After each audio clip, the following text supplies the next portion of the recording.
Assalamualaikum warahmatullahi wabarakatuh. Alhamdulillahi rabbil alamin. Wassalatu wassalamu ala nabiyyina Muhammadin sallallahu alaihi wasallam wa ala alihi wa ashabihi wa man tabi'ahum bi ihsanin ila yaumiddin wa sallama taslima katsira. Ya ayyuhalladzina amanu taqullaha haqqa tuqatih wa la tamutunna illa wa antum muslimun, amma ba'du. Fa inna asdaqal hadisi kitabullah wa khairal hadi Muhammadin sallallahu alaihi wasallam wa syarral umuri muhdatsatuha wa kulla muhdatsatin bid'ah wa kulla bid'atin dhalalah wa kulla dhalalatin finnar. Ikhwan wa akhwati fillah, bapak-bapak, ibu-ibu, kaum muslimin dan muslimah, jamaah majelis taklim Tazkiyatun Nafas yang semoga dimuliakan oleh Allah Subhanahu wa ta'ala. Kepada segenap pengurus takmir Musalla Az-Zaitun yang semoga dirahmati oleh Allah Subhanahu wa ta'ala, puji dan syukur kita panjatkan kepada Allah Subhanahu wa ta'ala atas segala karunia nikmat yang telah Allah berikan kepada kita.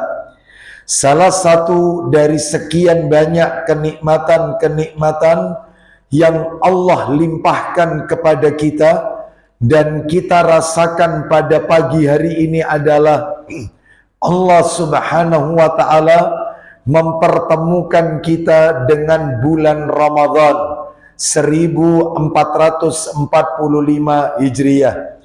Semoga seluruh amalan-amalan ketaatan yang kita lakukan di bulan Ramadan ini, baik amalan yang sifatnya wajib maupun yang sunnah, semoga semuanya diterima dan diridhai oleh Allah Subhanahu wa ta'ala. Bapak Ibu kaum muslimin dan muslimah rahimani wa rahimakumullah, pagi hari ini tidak seperti biasanya. Hari ini kita berada di Kamis pekan yang ketiga pagi, yang biasanya kita berada di jadwal rutin kita adalah di Rabu pekan kedua ba'da asar. Baik, kita akan melanjutkan materi kita. Kita masih membahas kitab Al-Adabul Mufrad, kitab yang ditulis oleh Abu Abdullah Muhammad bin Ismail bin Ibrahim bin Al-Mughirah bin Bardisbah Al-Ju'fi rahimahullah, yang disingkat nama beliau adalah Imam Bukhari. Baik, kita terakhir pada bulan yang lalu, Februari, ibu-ibu sekalian, pertemuan kita itu sudah masuk pada hadis nomor 2. Jadi di bab yang pertama ini ada 3 dalil. Ada 3 dalil. Dalil yang pertama firman Allah, suratnya surat Al-Ahqaf, ayatnya ayat 15. Ya, itu ya. Terus dalil yang kedua, hadis nomor 1. Ya, hadis nomor 1, hadis yang di dalamnya berisi tentang amalan apa yang paling utama di sisi Allah. Nabi menyebut sholat pada waktunya. Lalu ditanya lagi, kemudian apa lagi wahai Rasulullah? Lalu Nabi menyebut birrul walidain, berbakti kepada kedua orang tua.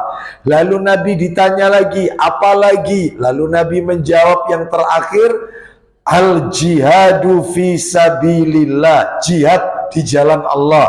Baik, hadis itu sudah kita tuntaskan. Dalil kedua sudah kita tuntaskan.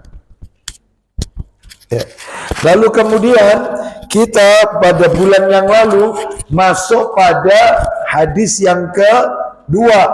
Berarti dalil ketiga, karena ada 3 dalil. Quran 1, hadisnya 2. Intinya tentang birrul walidain. Hadis yang nomor 2 ini berbicara, riwayatnya riwayat, yaitu disebutkan dalam riwayat Bukhari. Nah, mohon maaf, dalam riwayat Tirmidzi, Ibnu Hibban dan Al-Hakim, dalam Sahih Targhib wa Tarhib nomor berapa? 2501, itu ya. Dari Abdullah bin Umar radhiyallahu anhuma, dia berkata, Rasulullah sallallahu alaihi wasallam bersabda, ridhar rabbi fi ridhal walid, wasakhatur rabbi fi sakhatil walid.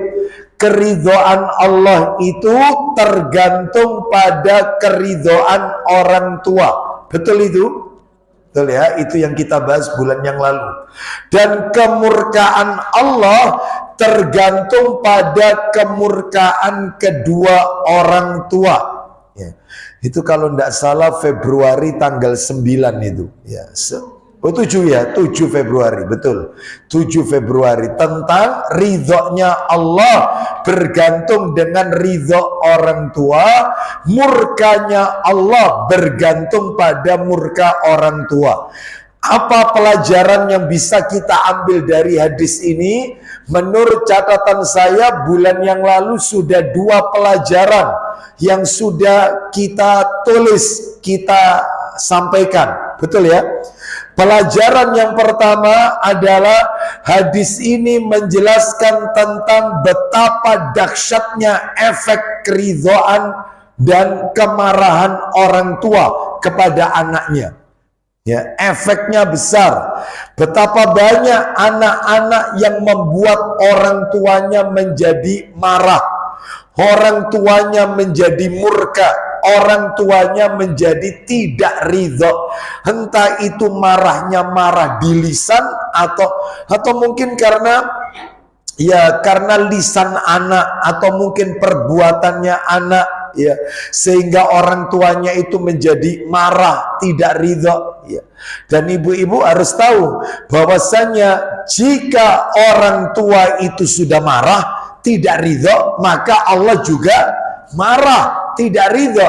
Dan kalau Allah sudah marah, tidak ridho, itu akan berdampak pada sulitnya seluruh urusan anak tersebut. Susah jadinya, rizkinya, entah pekerjaannya anak itu jadi susah, entah rumah tangganya anak itu jadi nggak karu-karuan, pendidikan anak-anaknya jadi amburadul, ya, sulitnya mencari rizki, ya gara-gara dia suka membuat orang tuanya itu marah atau tidak ridho. Makanya pengaruhnya besar. Jangan membuat orang tua itu menjadi marah atau tidak ridho atau murka, ya. Seperti orang tua mengatakan kepada anaknya, mama tidak ridho kalau kamu sampai, nah itu kalau anaknya meninggal, maka anak itu tidak akan mendapatkan ridho dari Allah. Sedangkan orang hidup ini butuh ridhonya Allah. Seperti itu. Makanya, atau mungkin orang tuanya berkata, yaitu kepada anaknya, bahwa misalnya mama tidak rela, ya, atau mama haramkan, gitu ya, atau misalnya orang tuanya marah besar kepada anaknya, mudah-mudahan kamu ya, gitu ya, gitu.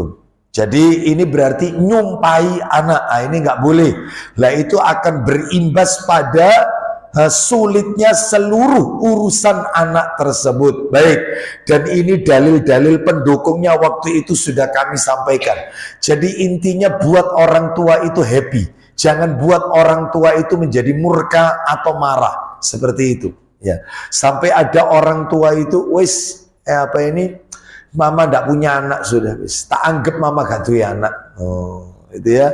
Jadi saking marahnya ini orang tua kepada anaknya, kamu ndak nurut sama mama, wis, tak anggap mama wis hilang-hilangan anak, wis.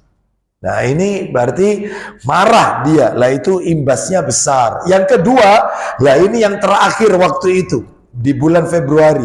Hadis ini menjelaskan tentang betapa besarnya hak orang tua atas anaknya. Waktu itu sudah kami sampaikan beberapa dalil bukti-bukti besarnya hak orang tua. Contohnya seperti kisah 3 orang yang terjebak dalam gua. Nah, itu sudah saya sampaikan. Termasuk cerita tentang bakti ya kepada orang tua itu bagian dari jihad. Jadi berbakti kepada orang tua itu bagian dari jihad. Jadi ini menunjukkan betapa besar hak orang tua yang harus dipenuhi oleh anaknya. Sekarang kita masuk pelajaran yang nomor 3, ibu-ibu, bapak-bapak sekalian. Apa itu yang ketiga? Marahnya orang tua kepada anak. Nah, marahnya orang tua kepada anak adalah karena disebabkan, nah ini ya, marahnya orang tua kepada anak adalah karena disebabkan anak tersebut tidak menjalankan sesuatu yang diperintahkan oleh orang tua. Nah, sehingga orang tuanya marah. Jadi kamu ndak nurut sama papa ya, kamu ndak nurut sama mama. Ya wis, ya. Nah, marah, ya. Jadi marahnya orang tua itu kepada anak itu karena disebabkan anak tersebut tidak menjalankan yang diperintahkan oleh orang tua. Dan perintah tersebut tidak melanggar syariat Islam. Nah, ya. Dan perintah tersebut tidak melanggar syariat Islam. Titik, ibu-ibu sekalian. Ya. Titik itu Bapak Ibu. Kita lanjutkan. Sekarang saya jelaskan ya.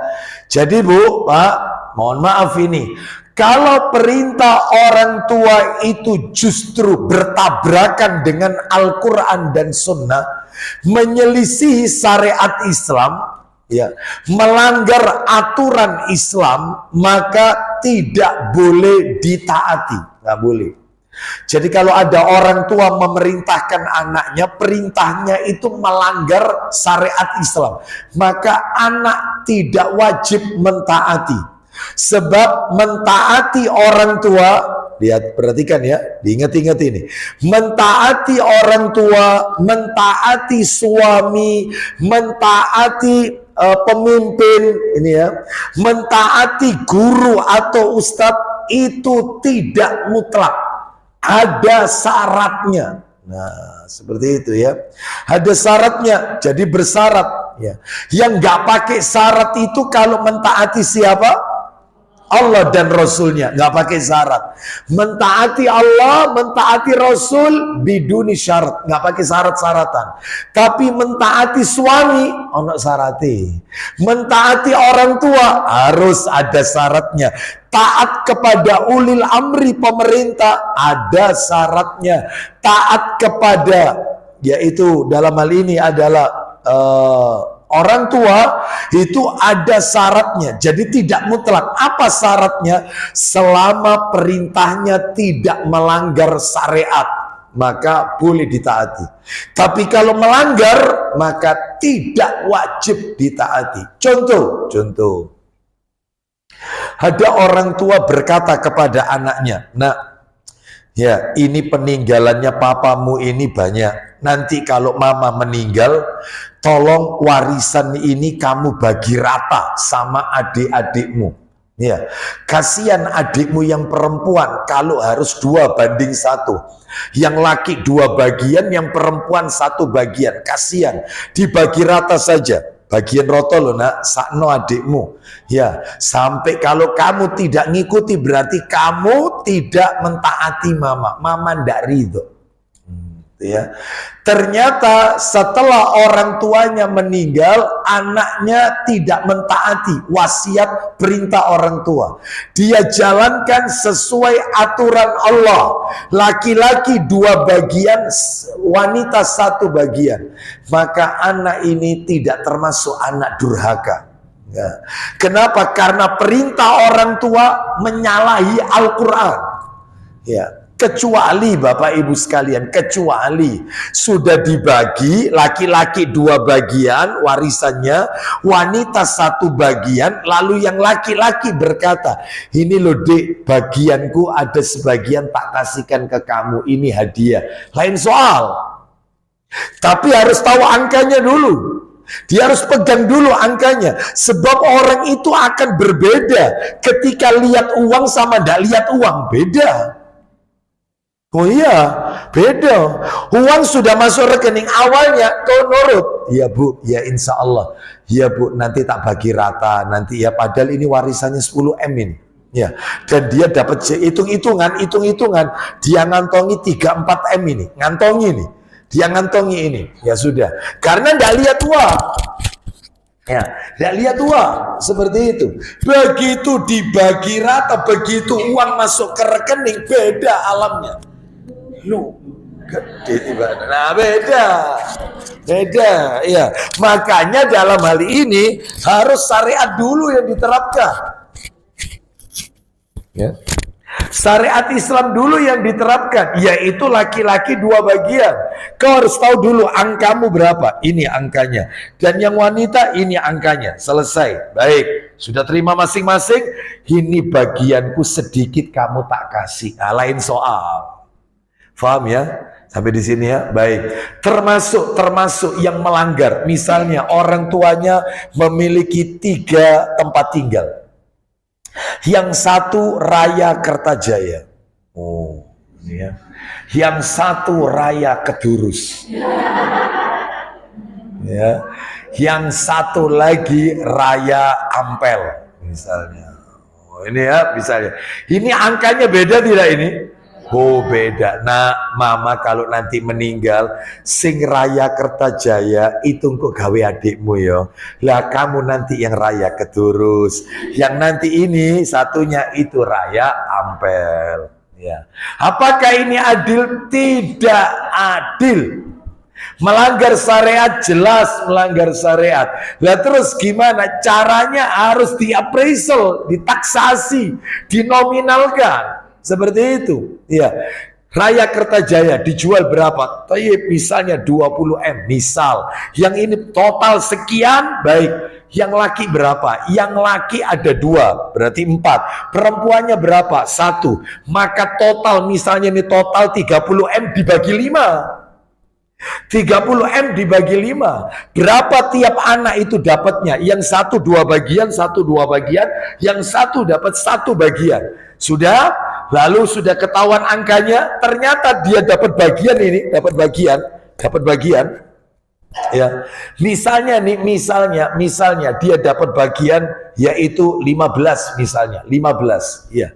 Maka dia boleh berkata, "Mas," dia bilang sama saudaranya, "yang Kertajaya itu kan laku 20 M. Wis iki ae, duitku 15 ini kamu ya, tak tambahi 5 M yang Kertajaya tak ambil." Nggak apa-apa. Dikasih uang pribadi, ya seperti itu. Aku kan dapat 15, lah rumah itu kan dihargai, ditaksasi 20, kan berarti aku kurang 5 kalau aku pengen punya rumah itu. Iya, ya wis ini 15 aku ndak ngambil, wis ini leburan lagi, bagian sama nanti adikku satunya, yang ini tak tambah 5 M tapi sertifikat Kertajaya aku yang pegang, aku yang ambil, punyaku. Beda, nggak apa-apa yang kayak gini. Boleh, paham ya? Nah, baik, kita lanjutkan. Jadi hati-hati, sebab mentaati orang tua ada syaratnya. Mentaati suami ada syarat. Suami memerintahkan istrinya yaitu untuk melepas jilbab, maka nggak boleh ditaati pada saat keluar rumah loh ya. Diperintahkan untuk tidak memakai jilbab. Kan ada suami itu berkata, kamu pakai jilbab seperti ini, lebar-lebar ya, kayak Superman kayak gini gitu ya. Seperti ini ubruk-ubruk, aku nonton sumpah aku ya. Wis iku gak apa-apa nek pengajian, tapi kamu kalau keluar sama aku, maka aku nggak mau kamu pakai baju seperti ini. Aku maunya kamu yang stylish, kamu yang nggak apa-apa jilbaban, tapi jilbaban Paris, jilbaban yang pendek. Aku nggak seneng lebar-lebar. Terus nanti model-model cadar, iku nek pengajian nggak apa-apa, tapi nek metu ambek aku, apakah perlu ditaati nggak? Sekalipun ancamannya cerai, ya. Karena Allah dan Rasul harus Anda dahulukan. Saya lebih mentaati Allah yang menciptakan saya dan Allah yang ngasih rezeki sama kamu, Mas. Itu yang lebih tak taati. Itu. Tapi kadang-kadang banyak wanita itu cintanya tidak karena Allah. Cintanya karena manusia. Ibu-ibu pengen tahu? Tak kasih ya. Ini kita ungkap-ungkapan apa adanya ya. Jangan ada dusta di antara kita. Banyak wanita itu ketika disakiti, dizolimi oleh suaminya, lalu dia berkata kepada suaminya, Mas, aku kurang apa, Mas? Mulai di situ. Mulai iya. Aku taat ya wis taat. Aku gak tahu, ndak pernah keluar rumah. Iya, taklim ya jarang. Saya memelihara diri sampai saya ndak punya kenalan. Kamu kesukaanmu apa semua ya tak layani, ndak ada. Tapi kenapa kamu sikapmu? Berarti engkau mentaati suami, engkau melayani suami bukan karena suami. Bukti nih aku kurang apa? Dia minta balasan berarti. Kalau dia karena Allah ketika dizolimi suami, maka dia tidak akan kemudian yaitu berontak seperti itu. Ya sudah, mungkin ini jalan saya. Saya harus ridho, harus sabar. Ayo, selama ini mencintainya karena Allah atau karena manusia, mencari ridho Allah atau ridho manusia. Kalau mencari ridho manusia, siap-siap disakiti. Ya Allah, aku iki lho kurang apa ya, aku ya ngene, aku yang ngene, iya, aku ngene, aku jadi istri ya sudah taat, mulai kan, diudal kan, kebaikannya kan berarti karena manusia. Coba kalau karena Allah, ya Allah, saya butuh ridhomu, sekalipun dia menyakiti saya, urusan dia sama Allah, urusan saya sebagai istri tetap taat, karena ini surga saya, perkara dia dolimi saya, urusan dia sama engkau ya Allah, engkau maha adil, selesai. Itu karena Allah. Tapi kalau karena suami, karena manusia, kurang opo aku iki, ambil ini. Ya, apalagi suaminya nikah lagi, wah. Apa kurangnya aku? Ya, baik, Bapak Ibu sekalian, itu berarti bukan karena Allah. Coba kalau karena Allah, maka tidak akan seperti itu. Ya, baik. Jadi orang yang suka undat-undat itu, mengungkit-ungkit pemberian itu biasanya dia tidak karena Allah, tapi karena manusia. Ya, karena dia ingin mendapatkan balasan. Ya, pamrih seperti itu ya. Baik, kita lanjutkan. Termasuk ada orang tua berkata kepada anaknya, mama kurang apa sama kau? Nah ya, kau minta PS mama belikan, kau minta motor ya sudah tak turuti. Tapi apa buktinya? Berarti Anda jadi orang tua memenuhi kebutuhan anak ini itu karena ingin mendapatkan. Nah, mestinya harus karena Allah Azza wa Jalla. Ya, lah itu yang susah itu Bu ya. Baik, kita lanjutkan. Jadi kembali ke materi kita. Jadi mentaati suami ada syaratnya tidak? Ada. Mentaati ulil amri ada syaratnya tidak? Ada. Termasuk mentaati orang tua itu tidak mutlak, namun bersyarat. Ya. Baik, sekarang kita akan tunjukkan kepada ibu-ibu sekalian dalil ya, dua kaidah. Dua kaidah yang perlu diperhatikan. Nanti tak tunjukkan dalilnya. Siap Mas, dibantu Mas ya. Kitabnya ini Mas. Ya. Dua kaidah. Satu, kaidah yang pertama. Ya. Kaidah yang pertama saya bacakan. Ini masih pelajaran nomor 3 ya. Masih pelajaran nomor 3. Saya akan tunjukkan dua kaidah. Kaidah itu rambu-rambu. Dua norma, rambu-rambu. Ibarat kita kalau di jalan, itu kan ada rambu-rambunya. S dicoret dilarang berhenti, P dicoret dilarang parkir, lampu merah berhenti, kan gitu. Lah ini ada rambu-rambunya. Dalam rangka mentaati itu ada rambu-rambunya. Rambu yang pertama, kaidah yang pertama adalah, saya bacakan teks Arabnya dulu, nanti saya terjemahkan. Kaidah yang pertama, hubbullahi wa rasulihi a'zamu. Mencintai Allah dan Rasulnya. Nah ini, mencintai Allah dan Rasulnya harus lebih besar daripada yang lain. Harus dikedepankan daripada yang lain. Itu kaidah pertama itu. Mencintai Allah dan Rasul sallallahu alaihi wasallam harus lebih besar, lebih dikedepankan daripada yang lain. Mana dalilnya? Ya, dalilnya silakan minta tolong Mas dibuka Sahih Muslimnya. Nomornya nomor 35 Mas. Sahih Muslim nomor 35. Itu nomor cetakan terjemahan. Kalau nomor aslinya itu nomor 44. Nomor aslinya.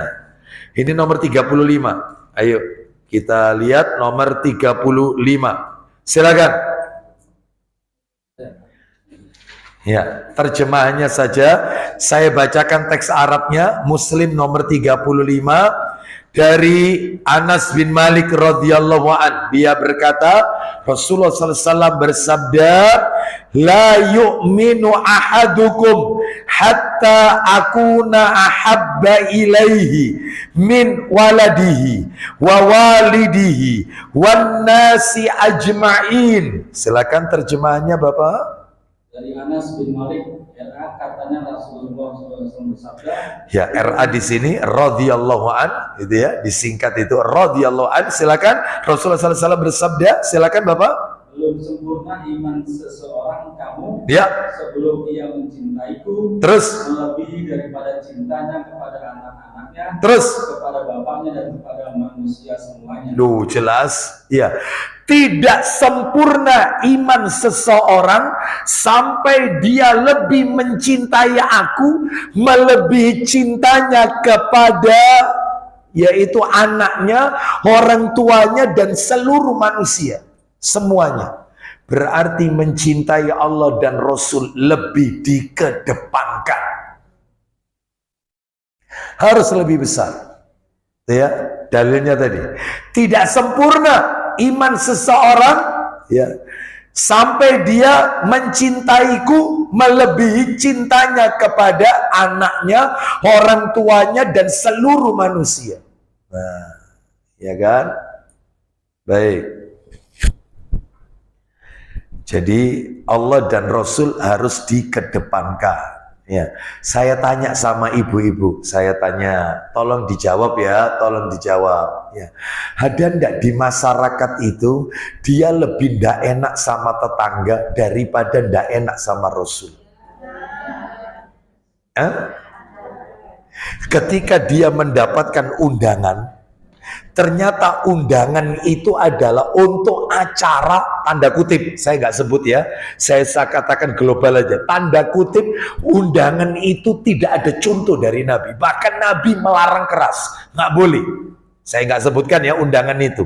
Lalu kemudian ada di antara kaum muslimin, dia mengatakan, saya kalau nggak datang itu nggak enak Pak Ustadz, sebab yang ngadakan itu tetangga dekat. Ya, makanya saya tetap datang meskipun saya tidak ikut zikir, nggak ikut berdoa, tapi diam aja saya. Yang penting ngetok gitu loh, Ustaz, setor wajah. Ada ndak yang model gini? Berarti dia lebih mencintai, lihat tadi, lebih mencintai manusia daripada Allah dan Rasul. Lah terus Ustaz, ya jangan datang. Lah terus gimana lah wong tetangga? Anda boleh datang sebelum acara, atau setelah ada acara tuntas, besoknya entah 2 hari lagi Anda datang, boleh, silakan, nggak apa-apa ini. Ya, Anda datang sebelumnya seperti itu, atau sesudah acara sekian lama baru Anda datang, boleh, nggak apa-apa. Ketika ditanya, loh, Kemarin acara saya itu nanti, atau acara saya baru kemarin. Kok datang sekarang? Kemarin panjenengan sudah nerima undangan saya. Saya sudah nerima. Loh kenapa? Keluar kota, lagi keluar. Enggak, saya enggak keluar kota. Loh, tak ada kesibukan. Enggak, saya ada di rumah. Loh kok enggak datang? Ya, kan enak sama warga yang lainnya. Saya sungkan sama Rasulullah. Ayo, bisa, ya, bisanya bisa, ya, bisa cuma di lisan. Bapak Ibu sekalian, saya sungkan sama Rasulullah, ya. Nanti kalau di akhirat ketemu Nabi SAW, lalu Nabi tanya, bukankah ini aku larang, kenapa kamu kerjakan? Terus saya mau menjawab apa? Itu. Lu kenapa kok sungkan sama Rasulullah? Ya karena acara yang seperti itu tidak diajarkan oleh Nabi. Selesai. Jangan ngomong bid'ah, jangan. Nggak usah ngomong bid'ah. Tidak diajarkan oleh Rasulullah SAW. Selesai. Sebab kalau kita ngomong bid'ah, anti dia. Cukup aja kita katakan tidak diajarkan oleh Rasulullah. Oh gitu, lu enak itu. Padahal nggak diajarkan sama Nabi itu apa? Gitu ya, itu aja, cari yang halus saja. Nah, ya kita lanjutkan. Berarti ya perkara dia lo berarti itu bid'ah. Saya tidak mengatakan itu, Anda yang mengatakan sendiri. Yang jelas ini nggak ada tuntunan dari Nabi. Selesai. Ya, bisa ya kira-kira ya. Jadi ibu-ibu, bapak-bapak sekalian, betapapun cinta kita kepada orang tua atau suami, betapapun besarnya bakti kita kepada orang tua atau suami, tidak boleh melebihi cinta dan ketaatan kita kepada Allah dan Rasulnya. Nggak boleh. Boleh ya. Cinta dan taat kepada Allah dan Rasulnya harus lebih besar dari yang lain, sehingga tidak boleh kita dalam berbakti kepada orang tua atau suami malah melakukan hal-hal yang dimurkai oleh Allah dan Rasulnya sallallahu alaihi wasallam. Nggak boleh ya. Baik, sekarang kan ada wanita itu nurut aja. Loh, kenapa ibu kok malah melakukan itu? Siapa Ustadz, saya nurut aja, wis perkara dosa biar dia yang ngambil dosanya. Saya itu diperintah. Nanti kalau tidak dilakukan saya tidak taat. Ya, katanya istri harus taat. Lah ini belum taklim. Taat itu dalam, yaitu apa ini? Dalam kebaikan. Lah ini sekarang kaidah nomor 2, rambu nomor 2. Rambu nomor 2. Innama ta'atu fil ma'ruf. Sesungguhnya ketaatan itu hanya dalam perkara-perkara yang ma'ruf, perkara yang baik. Nggak boleh mentaati itu dalam perkara yang nggak baik, nggak boleh. Jadi kalau nomor 1 tadi rambunya Allah dan Rasul lebih dikedepankan, didulukan. Yang nomor 2, mentaati pemimpin, mentaati suami, mentaati orang tua. Itu dalam perkara yang ma'ruf, yang baik. Ya, dalam perkara yang ma'ruf, yang baik. Mana dalilnya? Minta tolong dibantu lagi Sahih Muslimnya, agak jauh nyarinya. Sahih Muslim nomor 1807. 1807. Nah, ya. Dari Ali bin Abi Thalib radhiyallahu an, 1807. Kita dengarkan, ya. Sahih Muslim 1807. Silakan. Ya, dibaca. Ali bin Abi Thalib. Ya. Ya. Katanya pada suatu ketika, ya, Rasulullah SAW mengirim sepasukan tentara ke medan perang. Jadi perhatikan ceritanya baik-baik. Rasulullah SAW mengirim pasukan ke medan peperangan. Lanjut teruskan. Dan mengangkat seorang laki-laki menjadi komandan mereka. Nah, dan Nabi mengangkat seorang laki-laki jadi komandan. Berarti pemimpin ini, komandan ini. Lanjut, silakan. Sampai di suatu tempat. Nah, ternyata sang komandan menyalakan api api unggun Terus, dan memerintahkan anak buahnya melompat ke dalam api unggun tersebut. lu bayangkan, si komandan yang ditunjuk oleh Nabi ini, pemimpin perang ini, itu menyalakan api unggun, api sudah berkobar, lalu si komandan ini berkata kepada anak buahnya, silakan kalian masuk ke dalam api itu. Loh, ya, ini pemimpin ini. Silakan kalian masuk ke dalam api itu. Ya, aku perintahkan kalian harus taat sama pemimpin kalian. Wih, lanjut teruskan. Apa yang terjadi? Sebagian anak buahnya telah siap hendak melompat ke dalam api. Sebagian anak buah hampir sudah siap-siap mau melompat ini. Karena menurut mereka, loh ini pemimpin saya. Yang namanya pemimpin harus ditaati. Lanjut teruskan. Tetapi yang lain berkata, Apa katanya? kita harus lari dari api itu. Kita harus lari nih, nggak bener ini perintahnya. Lanjut. Peristiwa itu mereka laporkan kepada Rasulullah SAW. Baik, Nabi masih hidup ini. Lanjut, setelah dilaporkan, Maka beliau bersabda, nah ini poinnya. Silakan Bapak.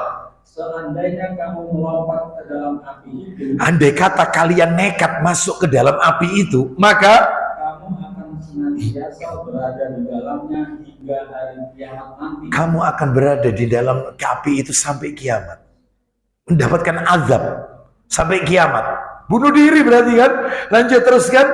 Kemudian beliau berkata pula kepada yang lain dengan lemah lembut, Nah, ini apa sabda Nabi? tidak wajib taat terhadap perintah untuk mendurhakai Allah. No, iya. Terus innamat ta'atu fil ma'ruf. Lanjutkan. Taat itu hanya wajib dalam rangka menegakkan kebajikan. Nah, taat itu dalam rangka kebaikan, bukan kemaksiatan. Nah, itu ya, bukan dalam yaitu perbuatan dosa. Jadi kalau ada orang tua memerintahkan anaknya melakukan pelanggaran syariat, maka tidak harus taat. Tidak boleh ditaati. Tidak boleh ditaati. Termasuk berarti saya tidak masuk anak durhaka, Ustaz. Enggak. Karena Anda mendahulukan Allah dan Rasul dan perintahnya ini bukan perintah yang baik. Contohnya, mohon maaf ini, anaknya disuruh oleh orang tuanya untuk beli rokok. Tolong Abi belikan rokok, Papa belikan rokok. Ya. Maka sang anak berkata boleh menolak dengan baik. Maaf Abi, Papa, rokok ini hukumnya haram. Ya, haram buat kamu, tapi ya buat Papa tidak haram. Belikan, ini perintah orang tua yang nurut sama orang tua. Ya, itu ya, ditekan kan, maka tidak boleh ditaati. Sekalipun orang tua itu marah, Ustadz, murka nyumpai saya, oh memang anak kurang ajar, anak durhaka, nggak apa-apa, nggak pengaruh, karena Anda lebih mendahulukan Allah dan Rasul dan perintahnya menyelisih syariat. Anaknya disuruh oleh orang tuanya masang porkas SDSB. Dulu ya, sekarang sudah tidak ada ya. Ya, itu. Baik. Kita lanjutkan Bapak Ibu sekalian, rahimani wa rahimakumullah. Ya, jadi saya mau tanya kepada Bapak Ibu sekalian. Ya, saya mau tanya. Kaum muslimin itu wajib enggak bayar pajak? Wajib enggak bayar pajak? Enggak wajib. Wajibnya bayar apa? Betul, zakat. Tetapi oleh pemerintah kita, karena negeri ini bukan berhukum Al-Quran dan Sunnah, maka kita diwajibkan membayar pajak. Betul atau tidak? Baik. Bapak Ibu sekalian, apa saja yang tidak kena pajak? Semuanya, kayak pajak kendaraan bermotor, pajak bumi bangunan, semuanya ada pajaknya. Betul ya? Dan itu harus kita keluarkan. Ya, berarti Ustadz ya apa ini? Iya, berarti harus taat. Iya, ini namanya mentaati kezaliman yang harus kita taati. Kezaliman yang harus kita taati, dosanya mereka yang nanggung. Ya. Karena apa? Karena kita tinggal bukan di negeri yang memakai hukum Quran dan Sunnah. Seperti itu, sehingga ini kezaliman yang harus ditaati. Saya mau tanya, BPJS. BPJS itu kalau telat ada dendanya tidak? Ada. BPJS itu mirip enggak dengan asuransi?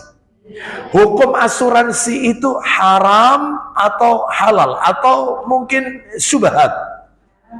Haram jelas atau bisa minimal kita katakan syubhat, meragukan, dan ini jelas haram, jelas ini nggak boleh. Baik, tetapi kita diwajibkan untuk ikut, misalnya program pemerintah, mau tidak mau harus ikut, ya seperti itu, maka ya tetap ikut, ya sebab ini kezaliman yang harus kita taati. Seperti itu. Sebagaimana kebajikan pemerintah ulil amri, sembako semua pada mahal. Beras mahal, semuanya mahal. Ya, ya harus taati. Taati. Urusan dia berbuat zalim kepada rakyat, urusan dia sama Allah Azza wa Jalla. Urusan kita rakyat suruh taat. Ati Allah wa ati Rasul wa ulil amri minkum.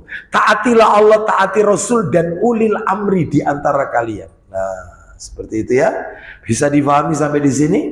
Baik, jadi kita tidak perlu memberontak terus turun ke jalan, nggak usah ya, sudah doakan saja yang terbaik kepada Allah Subhanahu wa Ta'ala. Baik, kita akan tambahkan lagi, masih pelajaran yang nomor 3.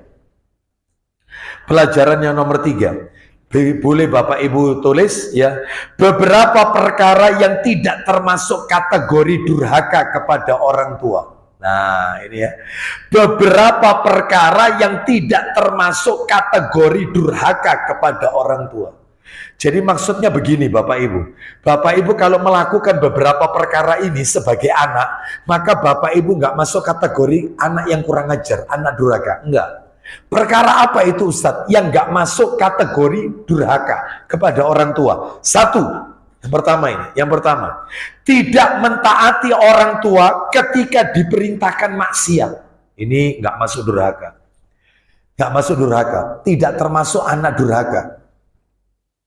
Ya, tidak mentaati orang tua ketika diperintahkan maksiat, itu nggak masuk durhaka, tidak termasuk. Dalilnya di mana? Dalil Quran surat Luqman ayat 15. Dalilnya, ayo kita buka Quran surat nomor 31, Luqman. Surat Luqman surat 31, Luqman ayatnya ayat 15. Surat 31 ayat 15, Allah Ta'ala berfirman. Kita dengarkan ya. Jadi saya ulang, beberapa perkara tidak termasuk kategori durhaka kepada orang tua. Yang nomor 1, tidak mentaati orang tua ketika diperintahkan apa tadi? Maksiat. Dalilnya surat Luqman ayat 15. Allah berfirman, wa in jahadaka ala an tusyrika bima laysa laka bihi ilmun فلا تطعهما وصاحبهما في الدنيا معروفا واتبع سبيل من أناب إلي ثم إلي مرجعكم فأنبئكم بما كنتم تعملون. Ya, silakan. Ya, terjemahannya, silakan. Dan jika keduanya memaksamu untuk menyekutukan aku dengan sesuatu yang engkau tidak mempunyai ilmu tentang itu, orang tuanya memerintahkan untuk berbuat syirik, ya, menyuruh anaknya berbuat syirik, maka janganlah engkau menaati keduanya. Loh, Allah sendiri yang nyuruh loh, Allah sendiri, ya. Terus kemudian, dan pergaulilah keduanya di dunia dengan baik. Lanjut. Dan ikutilah jalan orang yang kembali kepadaku. Terus, kemudian hanya kepadaku tempat kembalimu, maka akan aku beritahukan kepadamu apa yang telah kamu kerjakan. Jadi Bapak Ibu sekalian, ini menunjukkan tidak boleh mentaati orang tua ketika diperintahkan untuk bermaksiat, melakukan dosa, pelanggaran syariat. Itu ya, ini tidak diperbolehkan. Ya, contoh. Kemarin ada waktu taklim, ada seorang akhwat bertanya kepada saya, Ustadz, saya pernah mendengar, yaitu Ustadz pernah nyampaikan, bahkan di YouTube saya juga pernah dengar, wanita itu kan tidak boleh sering-sering ziarah kubur. Sebab Nabi pernah mengatakan la'anallahu zawaratil kubur. Allah melaknat wanita yang mondar-mandir ke kuburan, sering-sering ziarah. Itu nggak boleh. Dilaknat. Ya, betul Ibu, betul. Terus apa yang Ibu mau tanyakan? Masalahnya mama saya itu sebelum meninggal, dia itu wasiat. Nanti kalau mama meninggal, tolong mama ini sering-sering kamu kunjungi. Ya, kamu sering-sering nengok mama, lihatan. Ya, itu. Tolong ditengok, ya dikunjungi seperti itu. Lah saya ini perempuan, Ustadz. Ya. Kalau saudara saya yang laki tidak masalah. Lah tadi katanya tidak boleh. Ya sering-sering. Ya memang nggak boleh. Lah terus bagaimana solusinya? Maka dalam hal ini Bapak Ibu sekalian cukup doakan di rumah saja. Ya. Lah orang tua saya ngancam, Ustadz, mama ndak ridho loh ya kalau anak-anaknya mama nanti ndak ada yang doakan, ndak mau lihat mama, ya kuburannya mama. Suruh sering-sering. Kalau bisa sepekan sekali tiap Kamis malam Jumat. Coba. Lah ini kan menyelisihi gitu ya. Maka dalam hal ini tidak mentaati itu tidak termasuk durhaka. Nggak termasuk ya. Nggak termasuk. Baik. Kita lanjutkan ya. Kita lanjutkan. Yang nomor 2 yang nggak masuk kategori durhaka. Yang nomor dua. Ya. Yang nomor 2 adalah meninggalkan ta'assub fanatik jahiliyah. Meninggalkan ta'assub fanatik jahiliyah.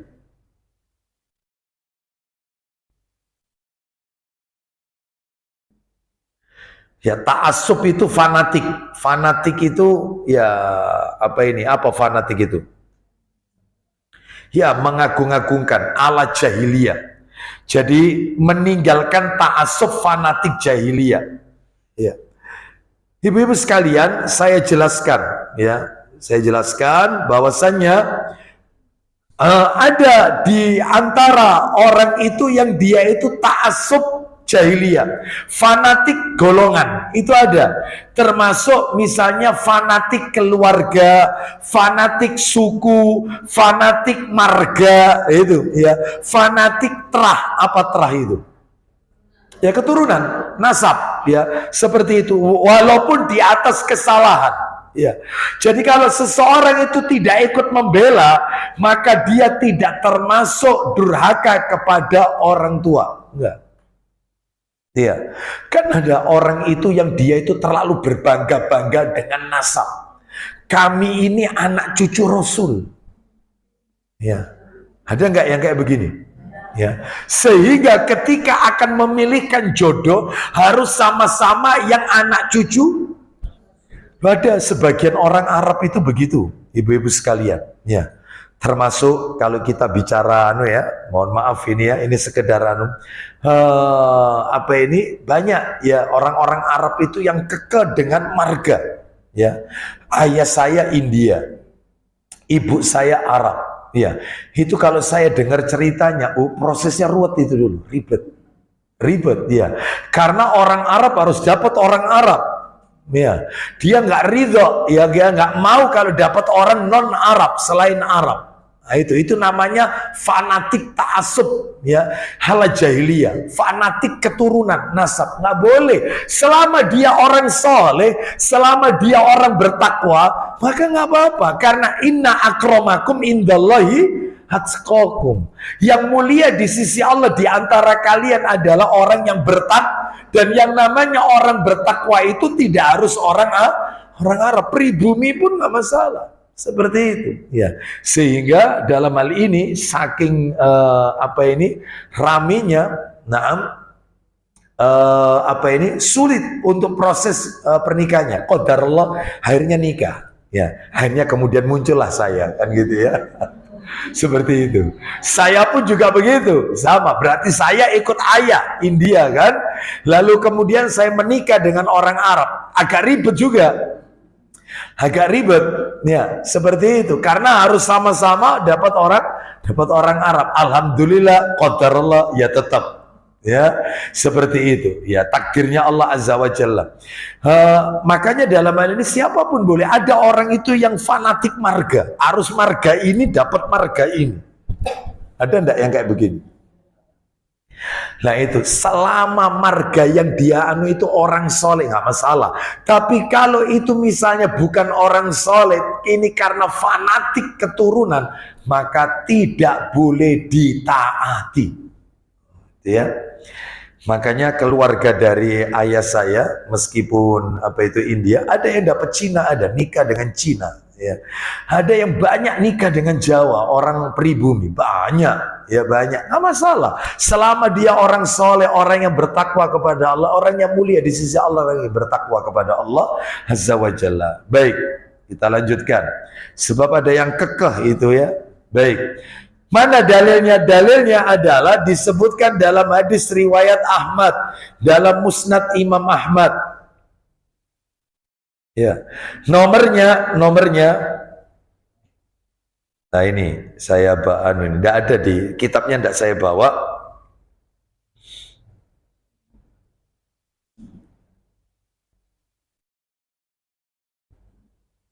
Ya, nomornya 16.375. 16.375. 16375. 16375. Nomor hadis ini. Ya. Karena Imam Ahmad itu hafal 1 juta hadis. Imam Ahmad itu. Ya. Baik, itu kalau kita masukkan itu ke dalam komputer kita, hang itu, ya. Gitu ya. Baik, kita lanjutkan. Ya, Imam Ahmad luar biasa. Imam Ahmad bin Hambal rahimahullah. Baik. Salah satu mazhabnya Imam Ahmad atau Hambali adalah, kalau ibu-ibu pengen tahu, yaitu ketika sholat salah satu mazhabnya, yaitu pendapatnya, sholat itu yang tahiyatnya cuma 1 kali, sholat yang tasyahudnya cuma 1 kali, maka duduk akhirnya iftiros. Jadi termasuk terawih kan 2 rakaat, berarti tahiyatnya kan 1 kali. Itu duduknya bukan tawarruk, iftiros. Itu Hambali, itu berarti mazhabnya Hambali. Termasuk yang witir 3 rakaat, tahiyatnya 1 kali. Ada nggak witir 3 rakaat, tahiyatnya sekali? Ada ya? Itu duduknya bukan tawarruk, tapi iftiros. Faham nggak? Faham ya? Subuh berapa rakaat? Tahiyatnya berapa? 1 kali apa 2 kali? Berarti iftiros. Bukan tawaruk, itu Hambali loh, Hambali. Terawih 2 rakaat salam, 2 rakaat salam. Tahu enggak duduk iftiros? Telapak kaki kiri diduduki, telapak kaki kanan ditegakkan. Kayak ibu-ibu kalau duduk gimana? Seperti itu. Paham ya? Paham ya? Iftiros ya? Paham ya? Baik. Nah, itu setiap yang tahiyatnya 1 kali, termasuk witir. Witir kan 3 rakaat, yang cuman yang sekali. Apa ini tahiyatnya, maka duduk akhirnya itu iftiros. Sedangkan kalau Syafi'i beda, mazhab Syafi'i, Imam Syafi'i, setiap tahiyat tawarruk. Jadi subuh 2 rakaat tawarruk, kakinya dimasukkan. Nah, yang kaki kiri dimasukkan ke bawah kaki kanan. Bisa dibayangin kan?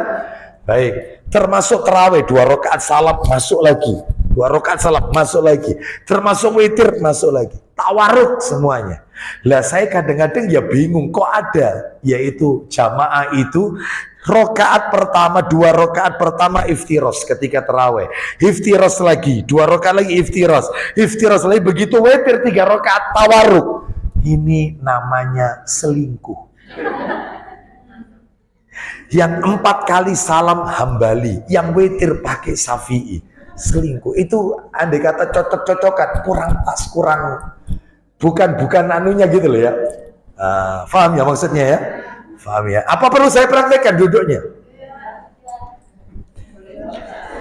Saya lihat cara pandangnya ibu-ibu itu blank.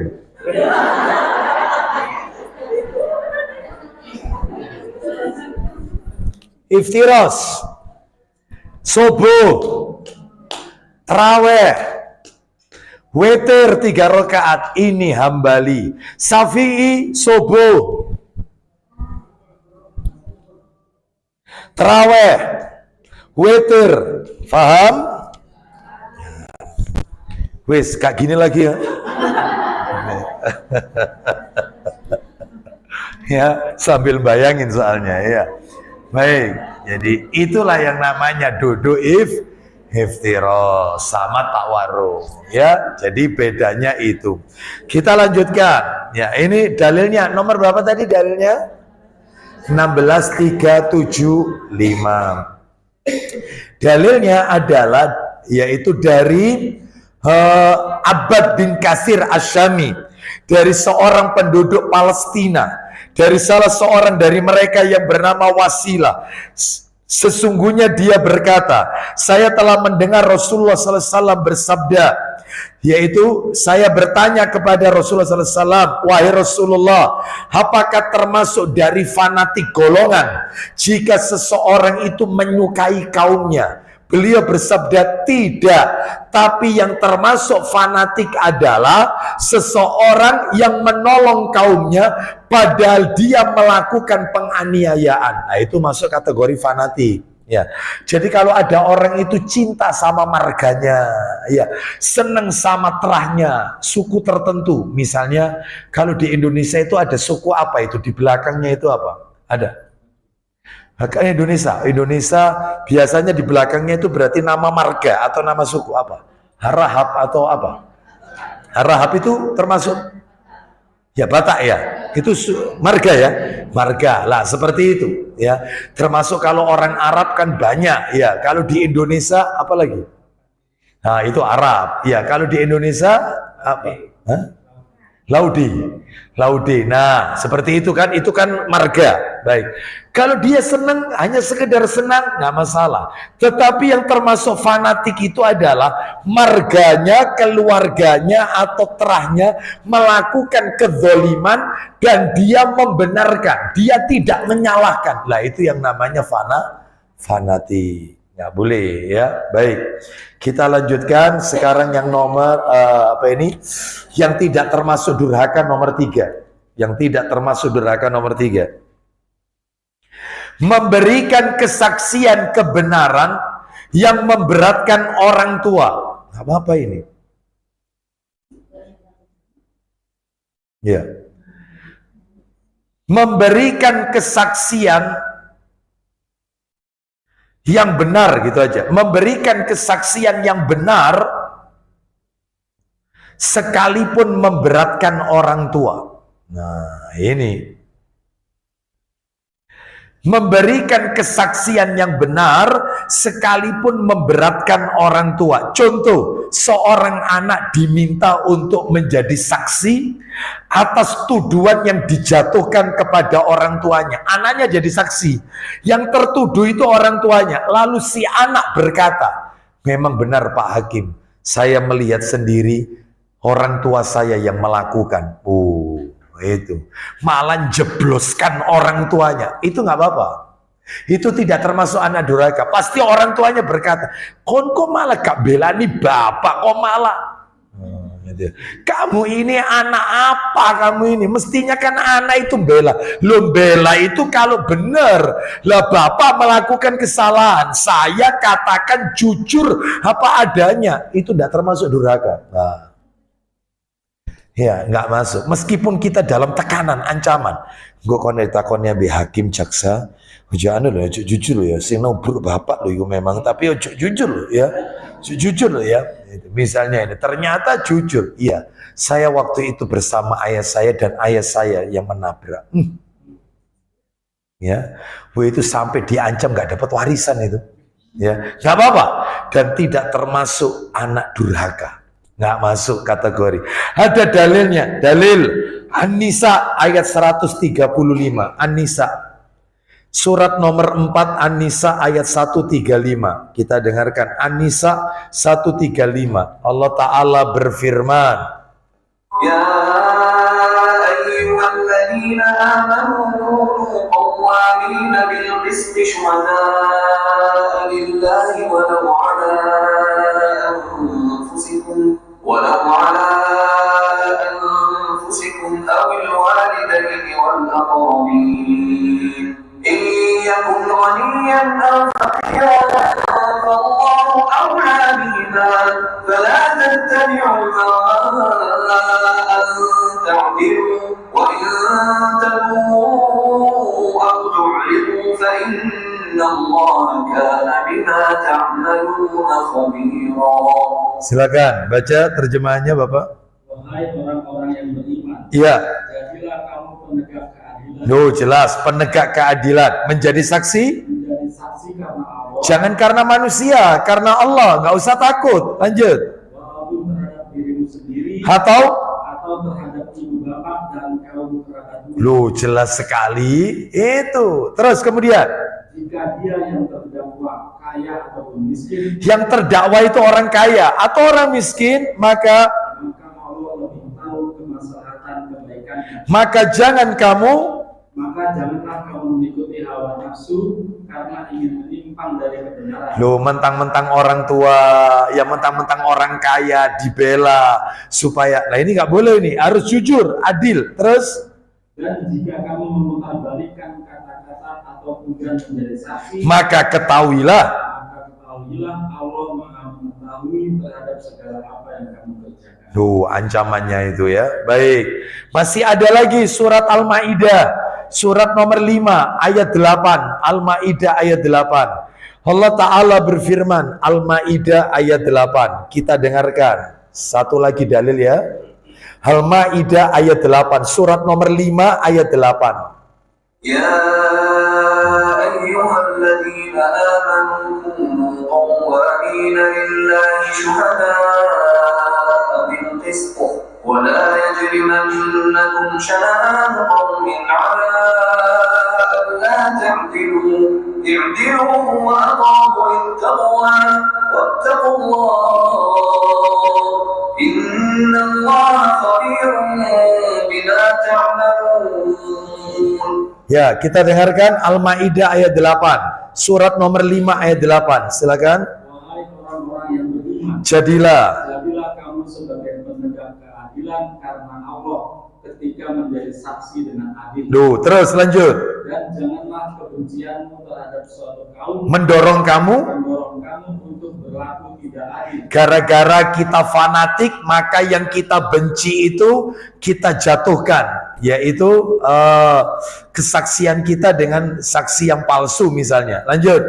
Berlaku adillah Kenapa? karena adil itu lebih dekat kepada takwa. Dan Bertakwalah kepada Allah, sungguh Allah Maha mengetahui terhadap apa yang kamu kerjakan. nah, seperti itu. Yang nomor 4, yang tidak termasuk durhaka. Nomor 4, ya, tidak mentaati orang tua. Nomor 4 ini, tidak mentaati orang tua ketika diperintahkan. Saya ulang, tidak mentaati orang tua ketika diperintahkan untuk menceraikan istri. Nggak taat. Nggak apa-apa, Anda tidak berdosa. Tidak mentaati orang tua ketika diperintahkan untuk menceraikan istri. Contoh, orang tuanya berkata kepada anaknya, "Nak, ibu itu kalau lihat istrimu itu, Mak, aduh gemes ibu ini. Ya, wis ceraian mari, yes, ya. Ibu nonton tok wis gak keduga." Apa gak keduga itu? Ya, ini bahasa kletek ini ya, sudah asing ini ya.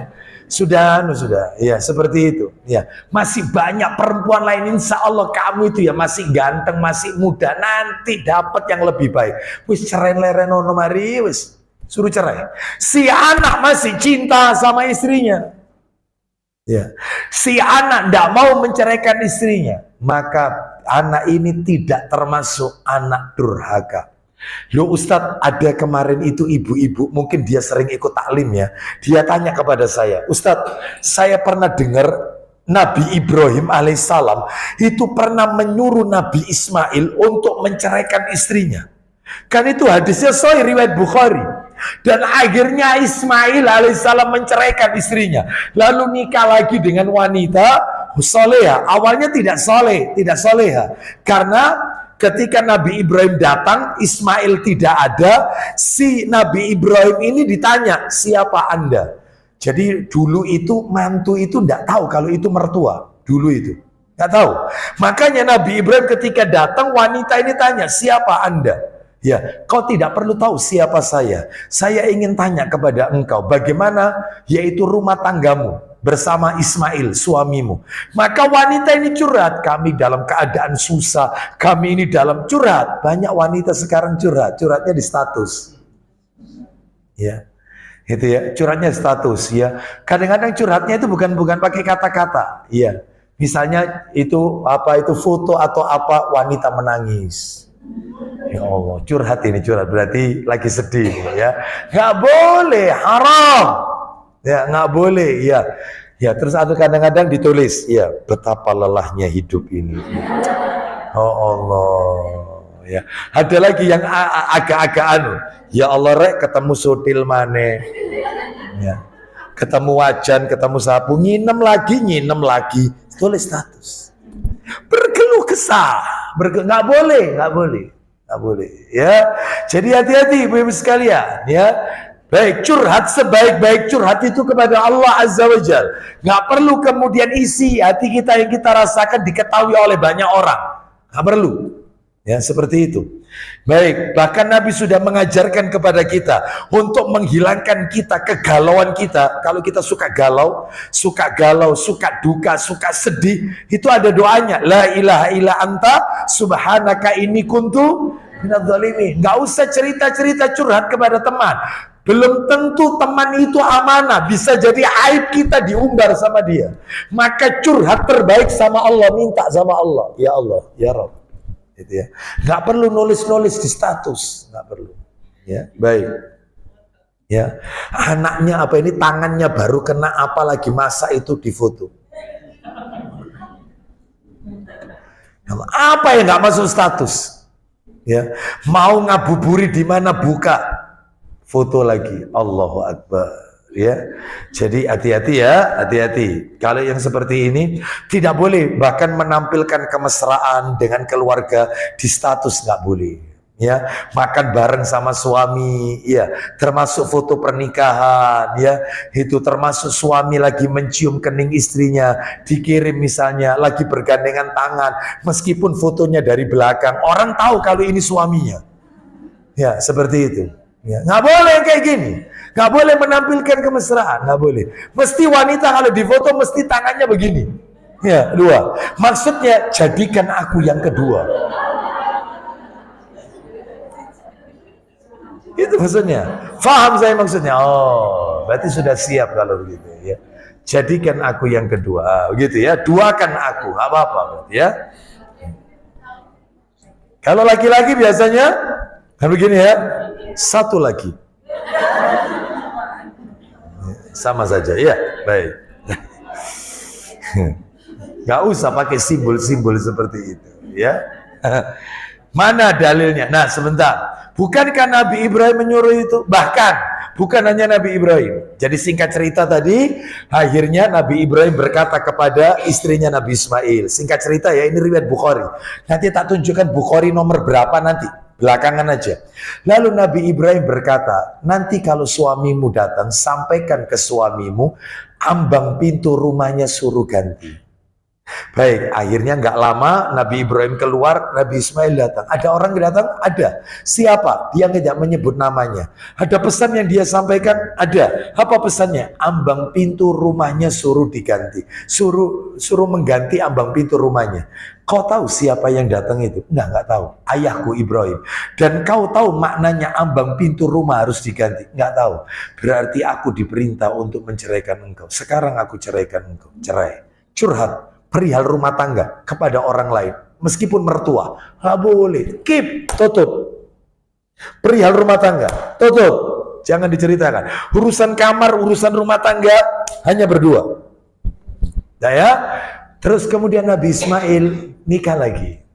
Setelah menikah, datang lagi Nabi Ibrahim. Sama ceritanya, tanya lagi. Si wanita ini tanya, siapa Anda? Kau tidak perlu tahu siapa saya.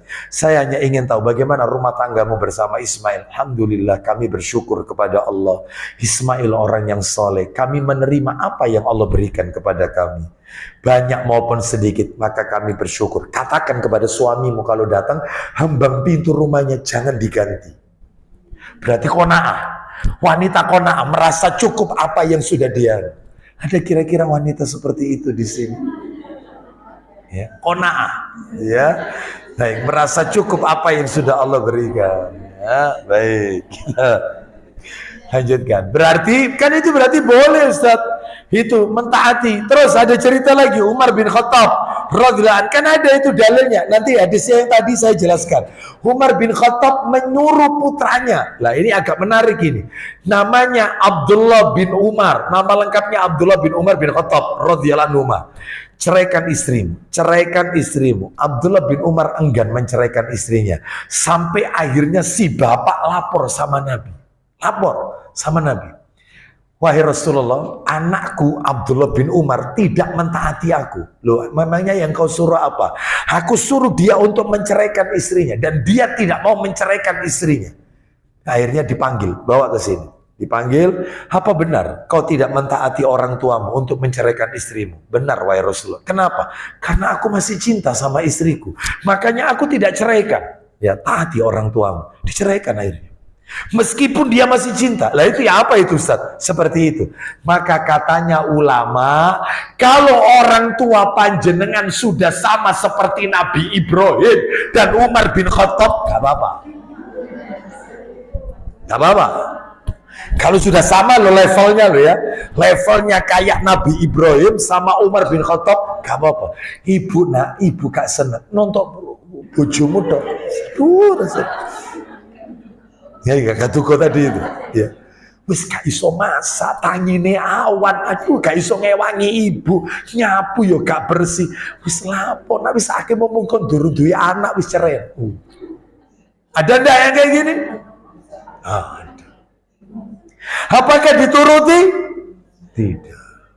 Kalau dia masih cinta loh ya, kecuali jelas wanita itu melakukan pelanggaran syariat. Apa pelanggaran syariatnya?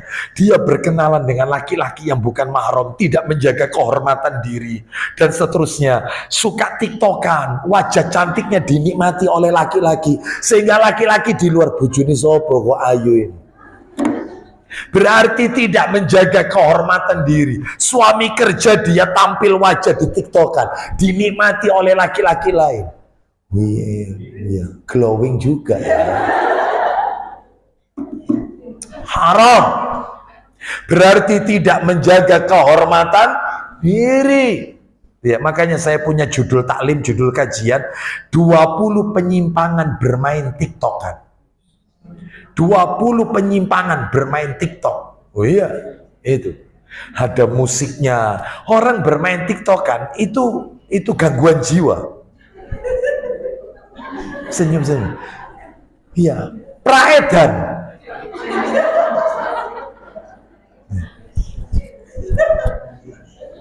Ya, silakan dibuka YouTube-nya Ustadz Dr. Raihanul Bahrain.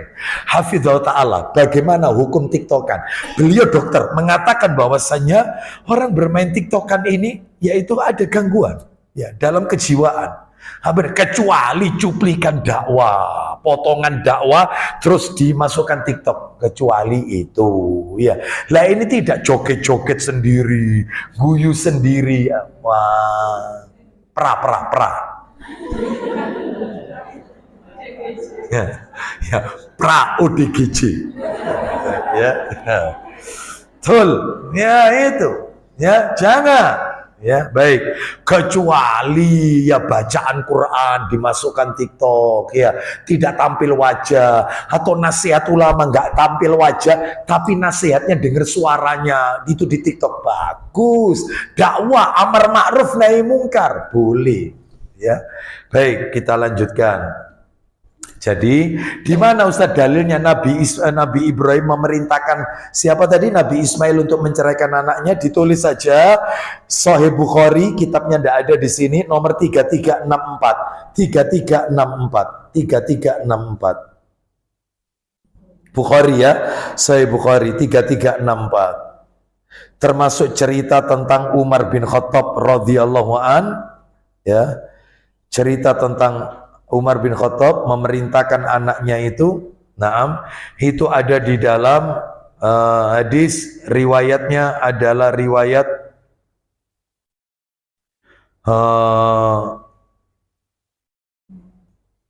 kita kosongnya aja dulu sementara, kita kosongnya aja ya, insya Allah nanti sebentar, ini sambil saya ingat riwayatnya. Baik, kita lanjutkan. Jadi tidak perlu ditaati ya, apalagi istrinya ini. Kalau istri itu wanita itu tidak bisa masak, ya sekolahkan, les. Ya, wong sekarang itu bisa kok pakai apa itu? Lihat apa? YouTube, ya Allah, bisa. Ya, gak iso nyapu ya diajari. Ya, tak gini kawanan terus ya. Ya, bangunnya kesiangan terus. Ya, mungkin dulu dia belum diajari sama orang tuanya bangun pagi dan seterusnya. Ya sabar, itulah ladang dakwanya. Jadi jangan diceraikan. Kalau memang wanita itu pandai menjaga kehormatan diri, wanita soleh bisa dinasehati, nurut sama suami, taat, jangan dicerai. Jangan ditaati perintah orang tua. Sekalipun ya wes kalau gitu kamu tidak nurut sama mama, lebih baik kamu sudah rumah-rumah sendiri, keluar aja dari rumahnya mama, gak apa-apa, meskipun ngekos gak apa-apa, lebih baik, sehingga apapun yang terjadi dalam rumah tangga gak ada yang tahu, cuman hanya berdua suami istri. Nah itu ya. Baik, jadi ini kalau orang tua kita sama seperti Nabi Ibrahim gak apa-apa. Atau minimal kayak Umar. Umar itu ditakuti setan tidak? Umar itu kalau lewat, setan lewat jalan lain, nggak pingin papasan. Lah kalau kita, koncoplek, besti, itu besti kita. Ini Umar radhiyallahu anhu. Jadi kalau orang tua kita sudah kayak Umar bin Khattab, nggak apa-apa. Terakhir penutup nomor 5 yang tidak termasuk durhaka, tidak termasuk durhaka, tidak mentaati orang tua. Tidak mentaati orang tua dalam masalah pemilihan jodoh. Oh iya, nggak apa-apa. Dalam masalah pemilihan jodoh. Wis talana nuruto ambek mama. Iya, iki na are iki soge na. Ya. Itu, aku itu ndak senang, aku ndak ada rasa cinta, aku senangnya itu sama Abu Aslam misalnya. Loh ini misal, ya ini misal. Sama si A misalnya, ya sama si A orangnya soleh, aku senang itu. Nah, konek sama itu, ikut triplek gawe sendenan gampang remek. Nah, iki betul. Ya, cinta itu nanti ya itu rumah tangga itu bukan hanya modal cinta toh, itu juga butuh kelanjutan ke depannya. Seperti itu. Si anak tidak ngikuti pemilihan pasangan orang tuanya, nggak apa-apa, nggak termasuk. Tapi Ustadz kalau nekat nikah sendiri Ustadz lah itu yang nggak boleh. Tapi kalau anak itu laki-laki nih, laki-laki ya, dia menyenangi seorang wanita, wanita ini soleha, bukan wanita yang tidak soleh. Ya misalnya kalau ada laki-laki menyenangi wanita non muslim, Kristen, ya jelas ini dikhawatirin. Ini wanita muslimah, soleha, menutup aurat, masya Allah. Ya, ternyata orang tuanya tidak setuju. Ya, orang tuanya nggak setuju, nekat nikah. Ya. Terus orang tuanya ngancam, papa ndak ridho. Apakah itu pernikahannya sah? Sah. Karena anak laki-laki ketika menikah tidak butuh wali. Tapi begitu anak wanita menikah, yang nikahkan pamannya lagi. Wes gini loh. Aku kan ya masih saudaranya ayahmu, pamanmu.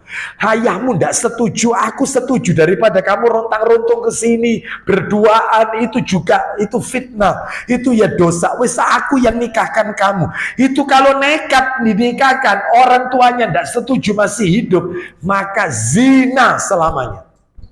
zina. Itu kalau punya anak, anak hasil zina. Hasil zina. Kecuali orang tuanya bilang begini, Papa setuju, tapi Papa tidak mau nikahkan kamu. Papa setuju dan Papa tidak mau datang. Papa ridho, nggak apa-apa, itu jodohmu, ya sudah. Kamu kekeh itu, ya sudah. Ya sudah. Kalau terjadi apa-apa, nggak usah kamu bilang sama Papa. Papa setuju, tapi Papa tidak mau nikahkan dan Papa tidak mau datang. Biar nanti adiknya Papa yang nikahkan. Tapi Papa setuju, teken kau. Oke, nggak apa-apa. Jalan, boleh. Wong setuju. Nggak apa-apa. Tapi kalau orang tuanya Papa tidak ridho, ya maka dalam hal ini, karena bintinya ini yang menikahkan siapa? Orang, kecuali orang tuanya telah wafat, maka walinya. Ibu-ibu, bapak-bapak pengen tahu enggak urutan wali nikah itu siapa? Yang berhak nikahkan wanita itu urutannya. Kadang-kadang banyak yang salah ini. Silakan Anda tulis urutan yang menikahkan wanita, urutannya. Urutan. Ya. Ini banyak yang salah ini. Urutan. Yang pertama,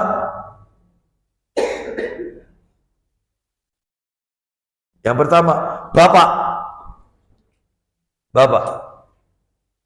Ayah kandung ya. Yang pertama bapak.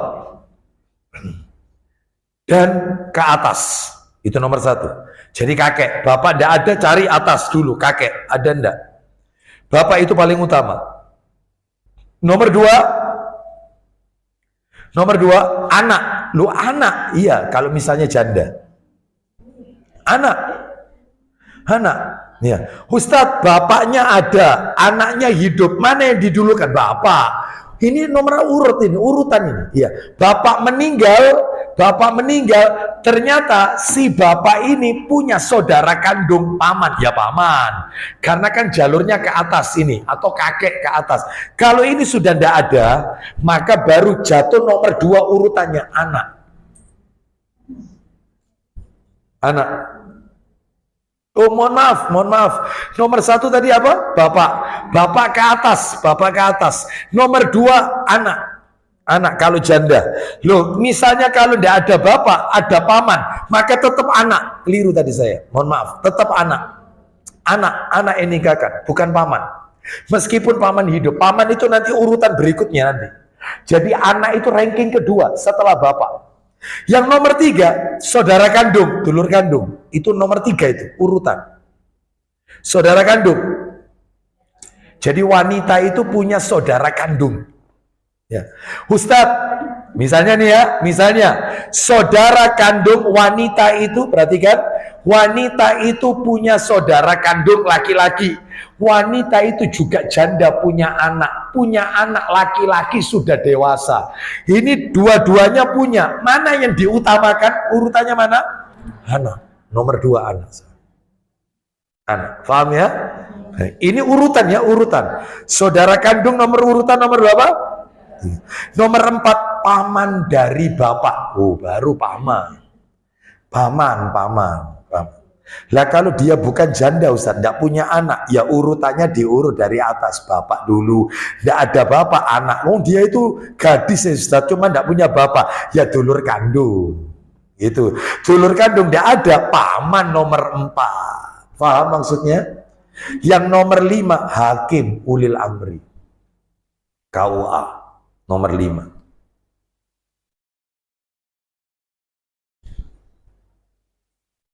Ternyata kakek hidup, bapak hidup. Mana yang berhak menikahkan anak ini? Bapak, bukan kakek. Yang paling dekat. Iya. Ternyata lagi ada saudara kandung. Iya. Ada juga saudara sebapak. Maka yang didulukan yang mana? Saudara kandung. Karena paman saudara bapak itu ranking keberapa tadi? 4 setelah saudara kandung. Paham sampai di sini ya? Jadi itu urut-urutannya. Baik, sekarang kita lanjutkan. Jadi kalau dia tidak taat, ya, makanya orang tua itu tidak boleh memaksa anaknya. Kamu harus nikah sama pilihannya mama. Nggak boleh. Gadis itu diminta izinnya. Diminta. Kalau dia misalnya, Nduk, ya apa Nduk, yang tadi datang, ya kamu gimana? Serta, mesem, berarti mau. Itu tanda maunya berarti. Ya, kalau janda diminta izinnya dan dia boleh memilih. Saya nggak seneng itu. Saya seneng sama Abu Aslam. Oh, nggak apa-apa. Janda itu, ya. Dan dia dalam hal ini boleh memilih sendiri. Boleh janda. Tapi tetap ketika menikah harus memakai wali. La nikah illa biwali. Tidak boleh menikah kecuali dengan wali. Tetap harus ada wali, ya, meskipun dia janda. Yang boleh itu tadi itu memilih sendiri pasangannya, ya. Sedangkan kalau gadis maka tidak boleh dipaksa kecuali minta izinnya. Ya, apa kau setuju? Ya, kau srek dengan laki-laki ini, srek, insya Allah kalau itu memang jodohku, selesai, ya sudah. Dan jangan terlalu lama, ya, karena fitnahnya besar. Baik, demikian. Jadi itu materi kita, tinggal satu lagi insya Allah kajian berikutnya, yaitu pelajaran nomor 4, pelajaran terakhir. Apa itu pelajaran terakhir? Anda tulis saja, tapi nanti kita akan bahas pada kesempatan yang akan datang. Amalan-amalan yang mendatangkan ridho Allah. Nah itu ya, amalan-amalan yang mendatangkan ridho Allah. Amalan-amalan yang mendatangkan ridho Allah. Yang nomor 5 tadi itu belum saya kasih dalil ya? Belum ya? Yang tidak termasuk durhaka itu belum ya? Silakan bisa ditulis dalilnya untuk yang nomor 5, Sahih Muslim. Tuh, sudah diringkesi. Ya. Nomornya 1340, 1340. Ayo dibantu dicarikan. 1340.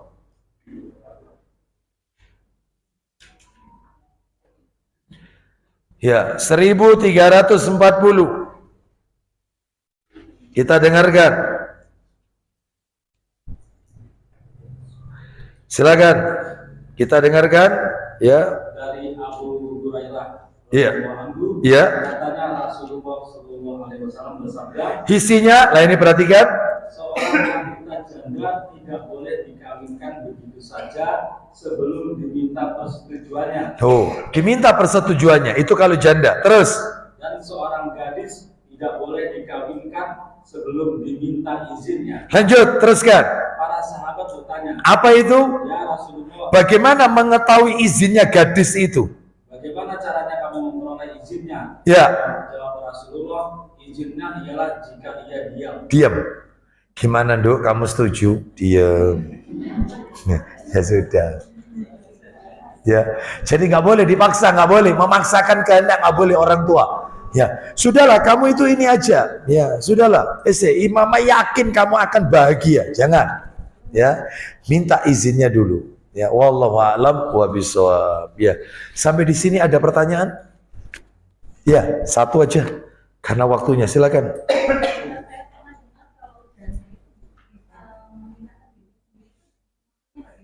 Janda menikahkan dirinya sendiri. Tidak ada itu. Tidak ada. Dalilnya tadi sudah saya bacakan. La nikaha illa biwali. Tidak ada, tidak sah pernikahan kecuali dengan wali. Jadi tetap harus memakai wali. Nggak boleh nikah sakarepe dhewe nikah. Nggak boleh. Saya hampir kena yang seperti ini. Hampir dibohongi saya. Hampir. Jadi ada seorang akhwat, dia berkata kepada saya, Ustadz bisa menikahkan saya. Ya, orang tua Anda, orang tua saya meninggal dunia. Paman Anda, yaitu Anda, maaf kalau boleh saya tanya, gadis, janda, punya anak, tidak punya anak, Ustadz. Baik, berarti janda ya, statusnya janda. Berarti saudara kandung tidak ada, saudara saya perempuan semua. Baik kalau begitu. Dengan siapa Anda saya nikahkan? Seorang laki-laki. Saya ini Ustadz tinggal di kota A. Sedangkan calon saya tinggal di Jakarta. Baik. Lah nanti maksudnya kalau Ustadz itu berkenan kita ketemu di Surabaya di masjid mana? Lah itu nanti Ustadz nikahkan kami.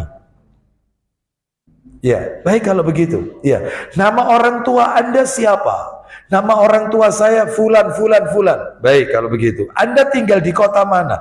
Nah, saya tinggal gini. Bisa dikopikan KTP Anda? Bisa. Suami Anda bisa dikopi KTP-nya? Bisa. Baik, saya terima. Semakin mendekati hari H, saya agak nggak tenang. Kan enak hati saya ini ya. Oh iya, dia akan ngirim KTP. Iya. Sudah, ini alamatnya di sini. Sudah. Akhirnya saya telepon. Dia nelpon pakai nomor itu. Saya telepon, yang ngangkat anak seperti anak masih muda, laki-laki. Assalamualaikum, waalaikumsalam. Ada, ukhti ini ada. Oh, lagi keluar, HP-nya tertinggal. Oh iya, boleh saya tanya? Boleh. Saya dengar katanya mau menikah. Iya, mau menikah. Orang tuanya hidup. Orang tuanya masih hidup, Papa. Terus mau menikah sama siapa? Mau nikah sama ini. Loh, terus papanya kenapa kok enggak menikahkan sendiri? Papa itu enggak setuju. Oh, ya, baik. Akhirnya sudah tutup. Wanita itu telepon lagi ke saya. Ustaz tadi telepon, iya. Saya boleh tahu nomor telepon calon suami Anda? Baik, sudah saya telepon. Saya lebih baik telepon sama calon suaminya. Saya katakan saya tidak bisa menikahkan Anda dengan wanita ini karena di sini ada unsur dusta. Karena orang tuanya masih hidup. Iya Ustaz, memang masih hidup. Hubungan kami ini tidak mendapatkan restu. Makanya kami minta haram. Saya ikut dosanya berarti nanti. Maka saya putuskan saya nggak bisa. Padahal sudah izin masjidnya, sudah izin atau apa ini cateringnya, sudah dan seterusnya. Saya batalkan. Cari ustadz yang lain. Ya, cari ustadz yang lain. Daripada saya kena dosanya. Nah, yang kayak gini nggak boleh Bu ya. Wallahu a'lam bishawab. Baik, demikian yang bisa kami sampaikan. Semoga menjadi tambahan ilmu yang bermanfaat. Mudah-mudahan Allah tidak menjadikan Ramadan tahun ini sebagai Ramadan yang terakhir bagi kita. Tetapi Allah masih memberikan kesempatan kepada kita untuk menikmati indahnya Lailatul Qadar di masa-masa yang akan datang. Kita tutup wassallallahu ala nabiyyina wa ala alihi washabihi wasallam. Subhanakallahumma wa bihamdika asyhadu an la ilaha illa anta astaghfiruka wa atubu ilaik. Wa akhiru da'wana anil hamdulillahi rabbil alamin. Assalamualaikum warahmatullahi wabarakatuh.